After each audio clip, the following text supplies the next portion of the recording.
When I was doing my introduction, I mentioned, you're an avid traveler, you're a founder of what you call your little COVID baby Explorer Adventure Lab. Yes. But I kind of want to talk about just how you came to be, coming into the world, growing up. So you want to shed a little light just about, your childhood, and let's go from there.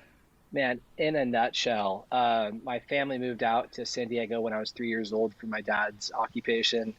Grew up in Gotcha. San Diego. My Where did they mom was, move? Where did they move from? he was doing his PhD in Pittsburgh, Pennsylvania, Gotcha. and he landed a job at Scripps Research here, or not here, but in San Diego. And then my mom started teaching here in San Diego, or in San Diego as well. And she was a now retired German and French teacher, and he was a molecular biologist. And I say was because we lost him 5 years ago, and we can go into that more later about the Yeah. bike ride across the U.S. and stuff. Hmm. But they always encouraged me throughout my life. My mom, like, just follow your passion, and my stepmom as well. She's a life coach. She's an amazing woman, and that's what I'm saying with Wow. you. She's great, and there's like follow your passion and do what you think is right.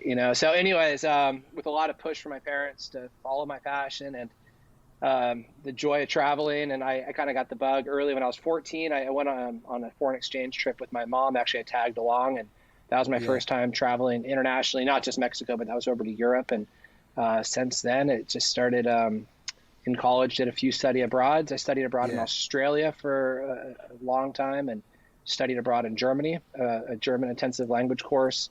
Could not speak German with my mom and stepmom, now both retired German teachers. I was sucked in, but Yeah. it's funny the things that you learn, because some of those jobs brought me into guiding over in Europe by speaking German. That landed me a job Yeah. guiding trips for North Americans and stuff in Europe, and guided for a while. Then for a hot second, I worked for the airlines, one of the major airlines, and then furlough Yeah. happened with COVID, and Ooh, we're still seeing COVID. what happens. But I know Yeah. that old COVID will get you. So Yeah, man. in a nutshell, that's kind of me. And Got you. yeah. And it sounds like, so you said you went to that foreign exchange.